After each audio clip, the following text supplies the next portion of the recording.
Alam niyo po mga kapatid, lahat ng bagay na atin pong bibigyan ng atensyon, lahat ng bagay na bibigyan po natin ng focus sa ating buhay, ito po yung maghahatid po sa atin ng epekto sa ating pong buhay.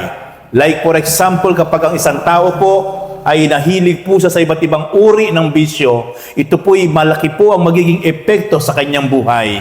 Kapag ang isang tao po ay patuloy po nagbigay ng panahon at oras para sa Diyos, ito po ay iepekto sa kanyang buhay. Kaya po, sa oras na ito, ang nais ko pong i-share sa inyo ay yung topic about the effect of the Word of God. Ang epekto ng salita ng Diyos. Ano nga ba ang magiging epekto nito sa buhay ng bawat isang tao na talagang magbibigay ng oras, panahon, at talagang pagpopokosan, kauuhawan, kasasabikan, pagtutuunan ng oras, pansin, at susundin ang salita ng Diyos. Ito po'y merong malaking epekto sa buhay ng bawat isang taong talagang magbibigay ng panahon, focus, atensyon, pagsunod sa salita ng Diyos. Sabi po dito sa aklat ng Awit, chapter 19, verse 7 to 8. Ito po ang sinasabi, ang batas ni Yahweh walang labis, walang kulang. Ito'y nagbibigay sa tao ng panibagong kalakasan.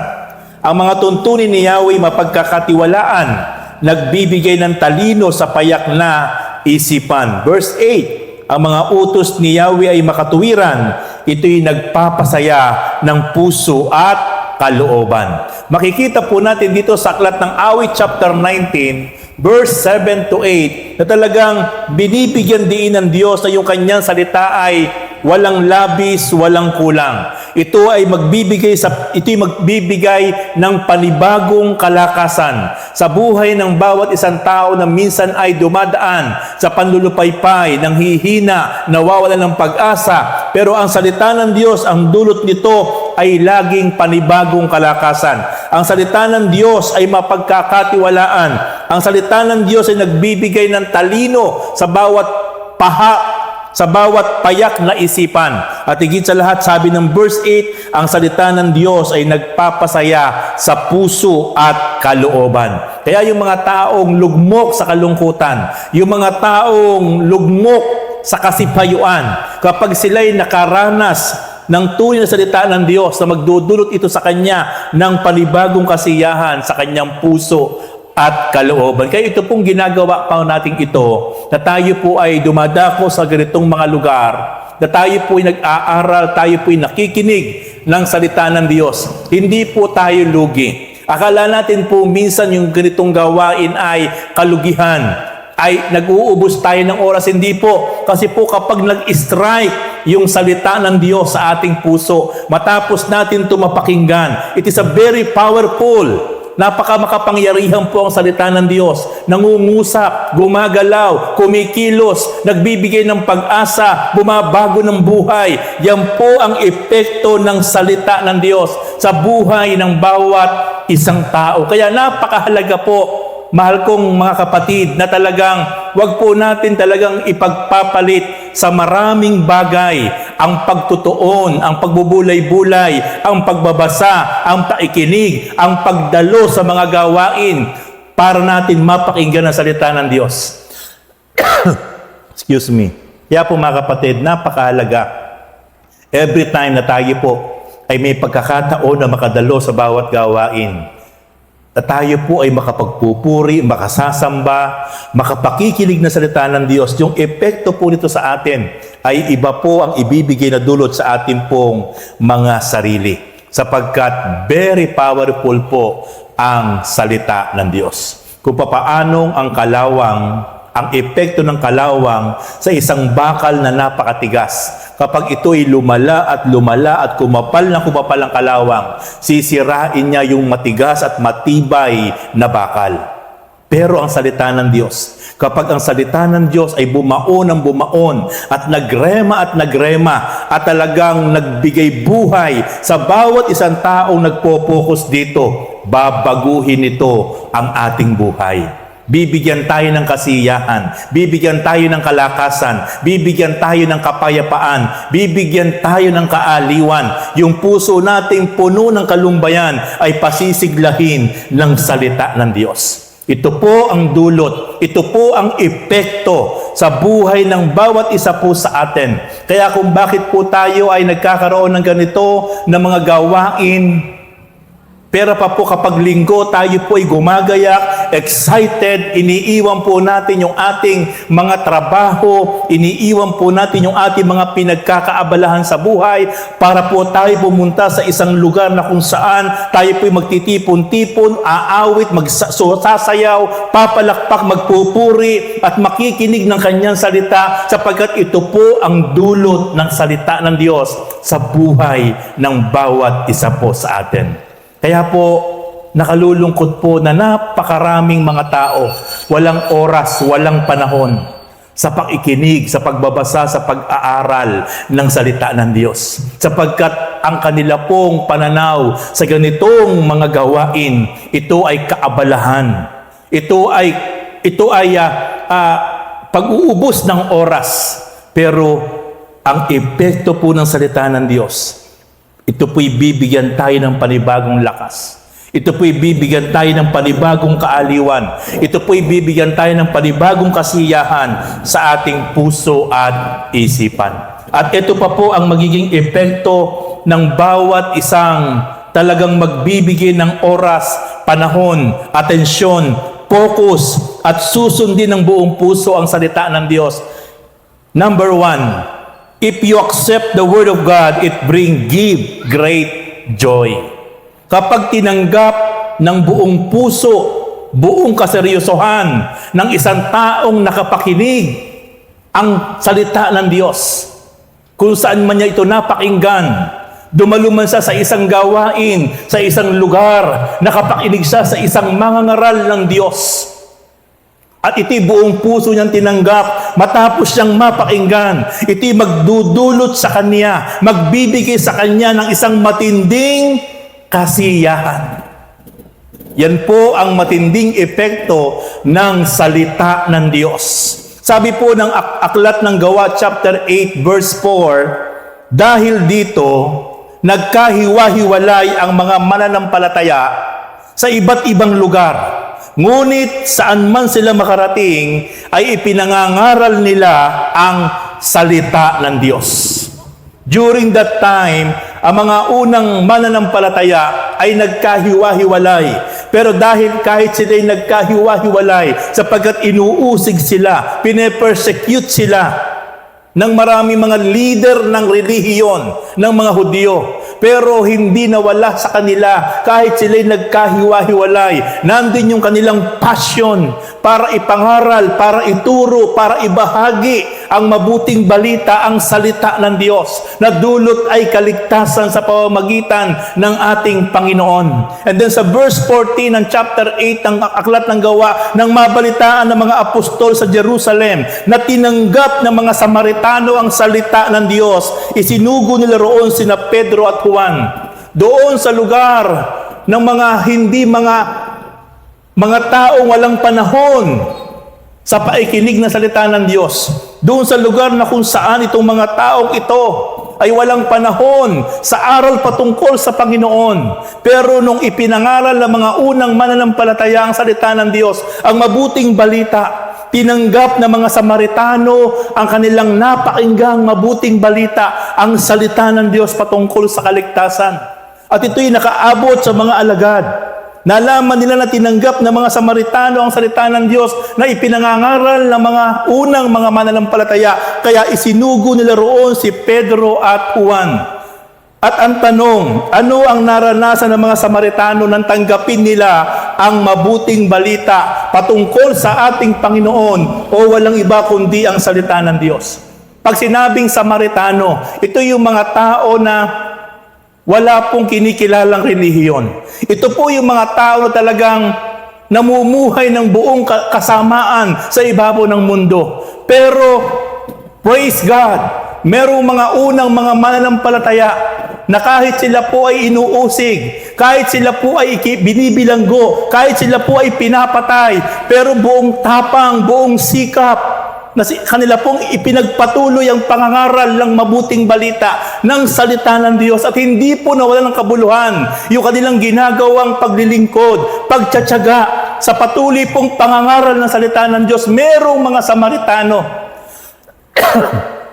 na tumanggap sa salita ng Diyos. Na-touch yung kanilang puso. Matapos po nilang mapakinggan yung mga unang mga mananampalataya na talagang dedicated. Hindi natatakot hulihin, hindi natatakot ibilanggo, hindi natatakot na pugutan ng ulo. Ang mahalaga sa kanila, sundin ang nais ng Panginoon Diyos na ipalaganap, ipahayag ang salita ng Diyos. Kaya tinan niyo po ang nangyari doon sa mga taong ito na walang panahon, walang halos relihiyon, wala halos kinikilalang Diyos, namumuhay ng masama, pero dahil merong buong sikap, buong tiyaga, buong katapatan na tuloy-tuloy na ipinapangaral ang salita ng Diyos, nakapakinig sila. At nung mapakinggan nila yung salita ng Diyos sa mga unang mga mananampalataya, in the book of Acts chapter 8 verse 8, sabi po doon, so there was great joy in that city. Nagkaroon ng matinding kagalakan sa syudad na yon. Bakit po? Bakit nagkaroon ng matinding kagalakan? Sapagkat ipinangaral ang salita ng Diyos. At nung ipinapangaral po yung salita ng Diyos, nakapakinig po yung mga tao na namumuhay sa kasalanan. Tumimo sa isip, tumimo sa puso, at nagkaroon sila ng matinding kagalakan. Ito po ang epekto sa buhay ng isang tao, kahit gaano siya kasama, kahit wala siyang panahon sa Diyos, kahit siya'y patuloy na namumuhay sa kasalanan, kapag dumating ang tamang oras, tamang panahon, at gumalaw ang Diyos sa buhay niya, by the power of the Holy Spirit, at yung salita ng Diyos na napakinggan niya mula sa mga mangangaral ay tumimo sa isip at puso ng kanyang buhay, magkakaroon siya ng matinding kagalakan. Alam niyo po, ang mundo ay punong-puno ng kasipayuan, punong-puno ng kalungkutan, at yan po'y gawa ng kaaway. Masyado niyang pinalulungkot, binibigyan ng kawalan ng pag-asa ang maraming tao, upang ang mga tao ito'y lalo talagang magalit, sumbatan ang Diyos, at lalo talagang lumayo sa Diyos, at isang araw ay mamuhay sa kasamaan. Pero ang dulot ng kapangyarihan ng salita ng Diyos na ipinapangaral ng mga lingkod ng Diyos, kapag ito'y napakinggan at gumalaw ang banal na Espiritu, ito ang babago sa kanyang puso at isipan at magbibigay sa kanya ng matinding kagalakan o kasiyahan. Praise God! Kaya po mga kapatid, patuloy po natin pahalagahan, patuloy po natin bigyan ng panahon at oras ang salita ng Diyos. Kung nakapagbibigay po tayo ng panahon at oras sa maraming bagay sa mundong ito, lalo't higit mga kapatid, bigyan natin ng focus, atensyon, ang pakikinig sa salita ng Diyos. Sapagkat ang epekto nito sa bawat isang taong makapakikinig, bibigyan ka ng matinding kasiyahan. Kung bakit tayo nagpapakapagal, naghahanap buhay, kung bakit tayo nagsusumikap, sapagkat ang pangarap natin maging stable ang buhay natin, sapagkat ang pagkakaunawa natin, kapag stable ang buhay natin, sapat tayo sa lahat ng bagay. Meron tayong sapat na pagkain, meron tayong sapat na mga savings sa bangko. Ano man ang mangyari sa atin, hindi tayo nagkakaroon ng kabalisahan. At doon, minsan alam natin, ang akala natin, doon natin makukuha ang tunay na satisfaction sa buhay. Kapatid, ang kayamanan, ang katanyagan, ang salapi, ay hindi po ito makasasapat, makapagbibigay ng tunay na kasiyahan sa bawat isang tao. Bakit ko po nasabi? Sapagkat ang pinakamayamang taong nabuhay sa ibabaw ng mundo na walang iba kundi si Solomon. Nasabi niya sa aklat ng Mangaral chapter 2 verse 25, kung wala ang Diyos, walang kasiyahan ang sinuman. Ang tunay pong kasiyahan ay magmumula lamang sa ating tunay na tapat na relasyon sa ating Panginoon Diyos. Dito lang po totoong dadaloy ang tunay na kasiyahan na inaasam ng bawat isang tao. Kaya sabi ni Jesus sa John 15 verse 5, kung kayo'y hiwalay sa akin, wala kayong magagawa. Ang tao dahil sa sobrang kaabalahan, maraming pinagpopokosan, maraming pinagkakaabalahan, kulang sa kanya ang oras, ang masakit. Dahil siya'y abalang-abala sa maraming bagay, nakalimutan niya na unahin higit sa lahat ang Diyos at ang salita ng Diyos. Kaya kahit ano ang meron siya, parang laging kulang, parang laging kapos, parang laging malungkot, parang laging kinakapos, parang laging kaibigat, sapagkat ang Diyos ang may sabi, kung ang tao'y hiwalay sa Kanya, walang magagawa. But the moment na inuuna natin ang Diyos, the moment na ang Diyos ang higit sa lahat na binibigyan natin ng best priority, best time, best effort, sabi ng Panginoon, kapag inuna niyo ang aking katuwiran at kaharian, lahat ng bagay idaragdag ko sa inyo. Kaya mga kapatid, napakapalad ng isang tao na naunawaan at naintindihan ang dapat niyang unahin sa kanyang buhay. Higit sa lahat, ang ating Panginoon Diyos at ang Kanyang makapangyarihang salita. Sapagkat yan ang epekto sa buhay ng isang tao kapag inuuna niya ang salita ng Diyos. Tandaan niyo po, ang sinabi po ng Bible, sa pasimula pa'y naroon na ang salita. Kasama ng Diyos ang salita at ang salita ay Diyos. Kaya ito pong salita na ating binabasa, ito pong salita ng Diyos na ating pinag-aaralan, ito pong salita ng Diyos na ating pinakikinggan, ay sinabi ng Biblia ay Diyos. Kaya po, matindi ang magiging epekto sa buhay ng bawat isang taong talagang ninanamnam, pinagpopokosan, pinahahalagahan, binibigyan ng priorities ang salita ng Diyos. Pansinin niyo po yung mga taong wala pong panahon sa salita ng Diyos. Pero mapakaraming panahon sa maraming bagay sa mundo. Ang buhay niya ay magiging kungkag. Kahit sabihin mong siya ay sagana sa maraming bagay. But deep inside, kapag nag-iisa na lang siya, wala siyang tunay na kagalakan sa buhay. Sapagkat ang tunay na kagalakan, ang makapagbibigay niyan ay walang iba kundi ang salita ng Diyos. Sapagkat the moment na tayo nagbababad, nauuhaw, nasasabik, at sinusunod ang salita ng Diyos, dito natin lubusang makikilala ang Diyos na makapangyarihan sa lahat. At kapag lubusan nating nakilala ang Diyos, ito ang magdudulot sa atin ng iba yung kagalakan. Next point, if you love the Word of God, it will brings great peace. Kapag ang salita po ng Diyos ay pinahalagahan natin, minahal natin, inibig natin, kinasabikan natin, paano nating masasabi na minamahal natin ang salita ng Diyos kung ito'y binabaliwala natin? Paano masasabi ng tao na minamahal niya ang salita ng Diyos kung wala siyang panahon na ito ay pagbulay-bulayin, basahin, pakinggan? Sapagkat ang tunay na nagmamahal at umiibig sa salita ng Diyos, ito yung mga tao na talagang pinaprioritize, binibigyan ng panahon, binibigyan ng oras para lang mapakinggan niya ang salita ng Diyos. Like for example, nung Sunday, nakita niyo po kung papaanong pinapahalagahan ng mga unang mananampalataya.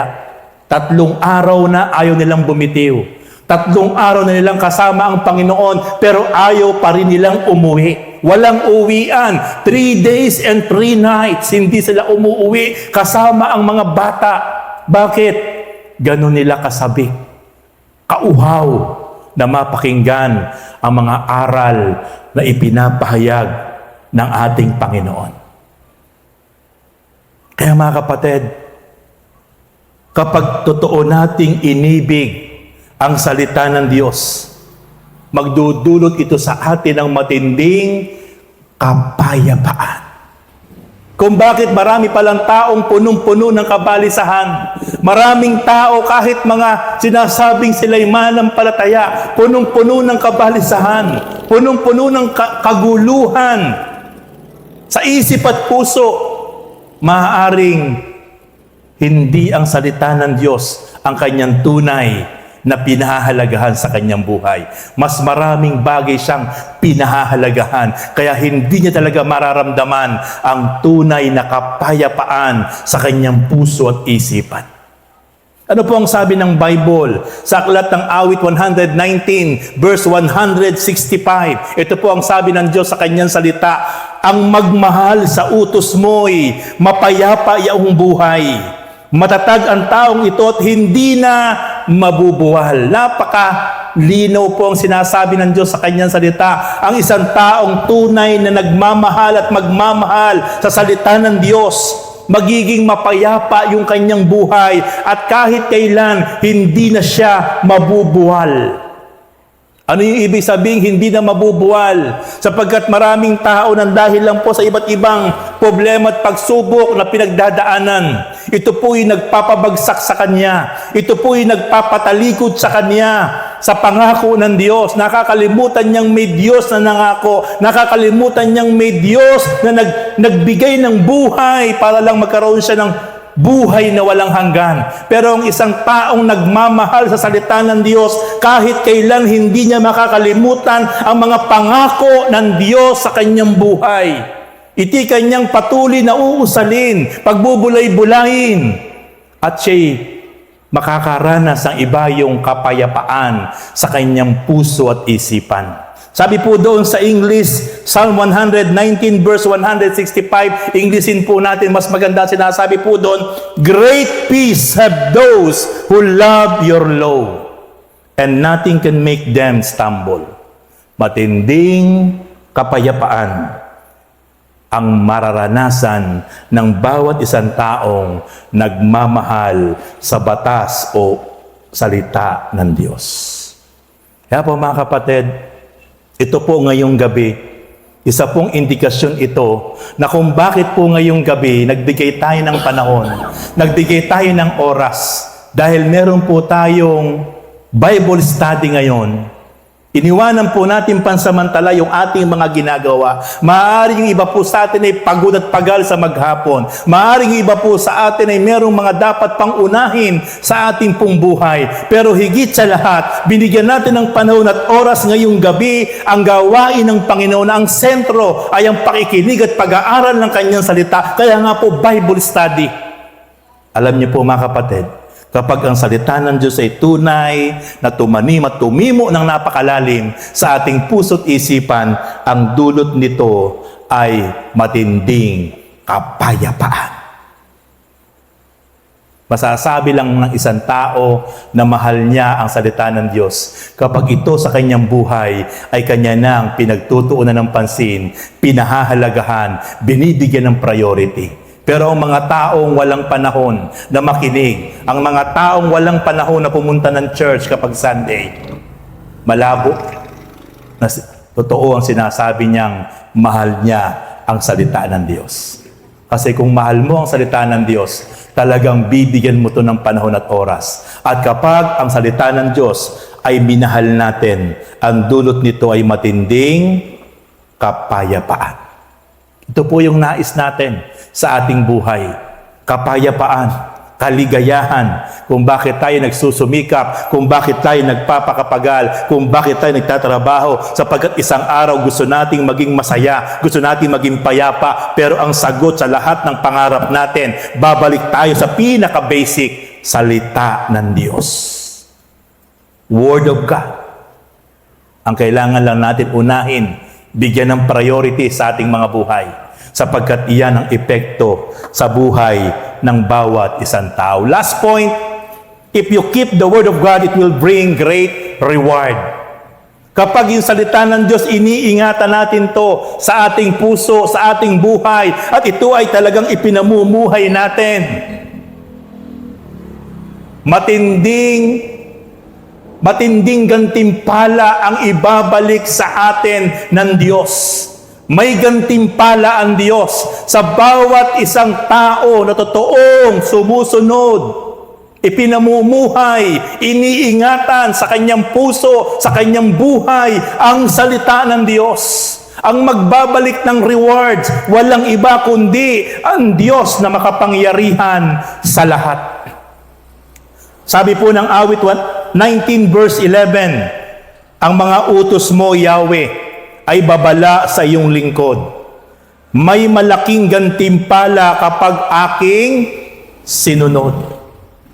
Napakaliwanag po ang sinabi ng Diyos sa kanyang salita.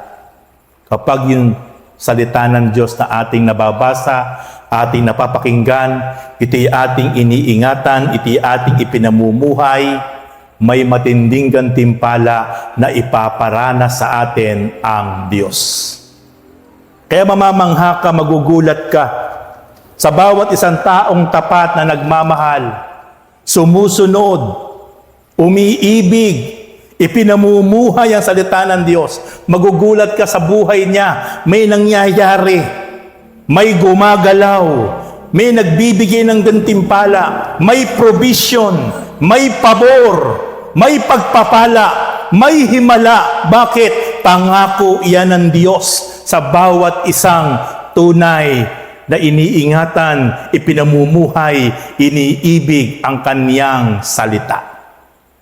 Sa gabi pong ito, mga kapatid, yan po yung mensahe ngayong gabi na ating pong natutunan sa ating pong Bible study, na ang epekto ng salita ng Diyos, kapag ititinanggap natin, magdudulot sa atin to ng matinding kagalakan. Ang epekto ng salita ng Diyos, kapag inibig natin to, magdudulot sa atin to ng matinding kapayapaan. Ang epekto ng salita ng Diyos, kapag iningatan natin to sa ating puso't isipan, at ito ay ipinamumuhay natin, magdudulot ito sa atin ng matinding gantimpala na mula at magmumula sa Diyos. Kaya wala pong lingkod ng Diyos, wala pong tunay na mananampalataya na magpapatuloy na siya po'y dadanas ng kahirapan, kasipayuan, kalungkutan, kabiguan, sapagkat ang pangako ng Diyos sa bawat isang tunay na anak niya at mananampalataya na talagang sumusunod, ipinamumuhay, pinaprioritize ang Diyos sa pamamagitan ng kanyang salita, makakaranas ng matinding kagalakan, kapayapaan, gantimpala mula sa ating Panginoon Diyos. Kaya mga kapatid, I want to encourage to all of you, tayo po'y magpatuloy. Huwag tayo magpa-impluwensya sa mundong ito. Huwag tayo magpa-impluwensya sa mga taong walang kinikilalang Diyos. Pakisamahan natin yung mga tao sa paligid natin, pero huwag tayong makikisama sa kanila. Sapagkat dapat tayo ang umuumpluwensya sa mga taong walang panahon sa Diyos at walang panahon at kaseryosohan sa salita ng Diyos.